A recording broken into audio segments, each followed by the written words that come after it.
Hai Teens, apa kabar semuanya? Kembali lagi kita akan mengikuti renungan pagi di YouTube DKP ini. Teman-teman, tema kita pada hari ini adalah pemulihan dari Tuhan. Namun sebelum itu, marilah kita berdoa. Kita meminta pertolongan dari Tuhan. Mari kita berdoa. Tuhan, Sang Pemelihara kehidupan kami sungguh sangat mengucapkan syukur atas cinta dan juga kasih-Mu yang sungguh hadir bagi setiap kami. Tuhan, pada saat ini kami akan membaca dan juga mendengarkan firman-Mu. Kiranya firman-Mu boleh menjadi kekuatan bagi setiap kami dalam menjalani hari-hari kami. Terima kasih Tuhan. Inilah doa kami, hanya di dalam nama Tuhan kami Yesus Kristus kami telah berdoa dan mengucapkan syukur. Amin. Teman-teman yang dikasihi oleh Tuhan, tema kita hari ini pemulihan dari Tuhan yang didasari dari Yesaya pasal 35 ayat 1 sampai dengan 10. Saya akan membacakannya untuk kita semua. Padang gurun dan tanah kering akan berginang. Padang belantara akan bersorak-sorak dan berbunga. Seperti bunga mawar, ia akan berbunga lebat, bersorak-sorak, ya, bersorak-sorak dan bersorai-sorai. Kemuliaan Libanon akan diberikan kepadanya. Juga Semar Karmel dan Saron. Ya, mereka akan melihat kemuliaan Tuhan, semarak Allah kita. Kuatkanlah tangan yang lemah dan teguhkanlah lutut yang goyah. Katakanlah kepada orang-orang yang tawar hati, kuatkanlah hatimu, janganlah takut. Lihatlah, Allahmu akan datang dengan pembalasan. Dengan ganjaran Allah, Ia sendiri akan datang menyelamatkan kamu. Pada waktu itu, mata orang buta akan dicelikan dan telinga orang tuli akan dibuka. Pada waktu itu, orang timpang akan melompat-lompat seperti rusa, dan mulut orang bisu akan bersorak-sorai, sebab mata air memancar di padang gurun dan sungai di padang belantara.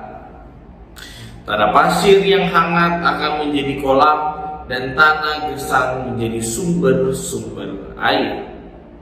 Di tempat serigala berbaring akan tumbuh gelagah dan papirus. Di sana akan ada jalan raya yang akan disebut Jalan Kudus. Orang yang tidak takhir tidak akan melintasinya. Jalan itu tersedia bagi umatnya. Para pengembara dan orang bodoh pun tidak akan tersesat di atasnya. Di sana tidak akan ada singa, binatang buas tidak akan melewatinya, dan tidak akan ditemukan di sana. Tetapi orang-orang yang ditebus akan berjalan di sana. Orang-orang yang dibebaskan, Tuhan akan pulang dan masuk ke Sion dengan sorak-sorai. Sukacita abadi akan menjadi mahkota mereka. Kegembiraan dan sukacita akan memenuhi mereka. Duka dan keluh kesah menjauh. Demikianlah pembacaan firman Tuhan. Ayat yang menjadi fokus kita ada di Yesaya 35 ayatnya yang ke-10, yang berbunyi, orang-orang yang dibebaskan Tuhan akan pulang dan masuk ke Sion dengan sorak-sorai. Sukacita abadi akan menjadi mahkota mereka. Kegembiraan dan sukacita akan memenuhi mereka. Duka dan keluh kesah menjauh. Teman-teman, cobalah sejenak kita melihat renungan kemarin. Renungan kemarin mengajarkan kita tentang bagaimana hukuman Tuhan terjadi atas kedosaan manusia. Namun hukuman Tuhan tidaklah berlaku selamanya asalkan manusia mau bertobat. Layaknya film sci-fi tentang akhir dunia akibat perbuatan manusia. Kehancuran dunia dapat dihindari saat seseorang yang memberikan jalan keluar agar dunia tidak hancur. Pada saat bencana hampir menghancurkan dunia, ada sekelompok manusia yang melakukan sebuah pemulihan sehingga bencana tersebut tidak menimpa dunia ini. Bangsa Israel digambarkan akan mengalami kehancuran dan penindasan. Namun Tuhan melalui Nabi Yesaya memberitakan bahwa Ia akan memberikan keselamatan kepada mereka. Tuhan akan mengutus Mesias. Kita dapat melihat pada ayat 3 sampai dengan yang kelima, sebagai pembebas bagi mereka. Penyelamatan melalui sang pembebas digambarkan seperti padang yang kering dan berserakan. Padang yang kering dan berserakan akan diubah menjadi padang yang subur dan dipenuhi oleh bunga mawar yang bertumbuh banyak. Inilah janji Tuhan kepada Israel, asalkan bangsa Israel berbalik kepadanya dan tidak melanggar perintah-perintahnya. Di tengah penderitaan dan kesusahan, kasih dan juga anugerah terus Tuhan berikan, walaupun seringkali manusia melanggar dan menyakiti hatinya. Tuhan menjanjikan kedatangan sang pembebas, yaitu Mesias, yang akan memberikan pemulihan di tengah kesesakan dan kehancuran akibat dosa.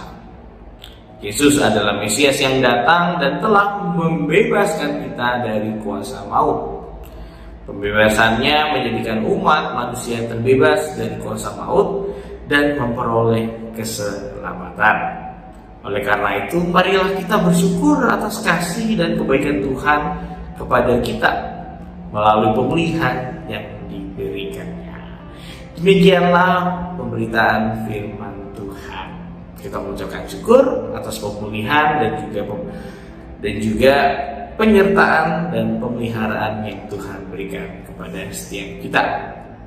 Marilah kita tutup di dalam doa. Tuhan kami Yesus Kristus, kami mengucapkan syukur atas keselamatan yang sudah Kau berikan. Kami mengucapkan syukur atas pemeliharaan yang Kau berikan pada setiap kami. Kami mengucapkan syukur atas pemulihan yang boleh terjadi dalam kehidupan kami. Kiranya Tuhan, pemulihan ini boleh menjadikan hidup kami berharga di hadapan-Mu, sehingga kami pun dapat memelihara hidup di dalam iman kami yang percaya kepada Tuhan kami Yesus Kristus. Ajarlah kami untuk setia, ajarlah kami untuk boleh menghindari setiap perbuatan dosa-dosa yang menyakiti hati-Mu dan juga yang menyakiti hati sesama kami. Sehingga pemindahan-Mu boleh terjadi, sehingga mengubahkan setiap kehidupan kami menjadi lebih baru seturut dengan kehendak-Mu. Inilah setiap doa kami. Kami juga berdoa untuk aktivitas dan juga kegiatan yang kami lalui sebagai remaja. Kami yakin dan percaya tuntunan Tuhan sungguh hadir dalam kehidupan kami. Hanya di dalam nama Tuhan kami Yesus Kristus kami telah berdoa. Amin. Demikianlah pemberitaan firman Tuhan. Jangan lupa subscribe, like, dan juga komen dalam YouTube ini. Terima kasih. Tuhan Yesus memberkati. Sampai jumpa.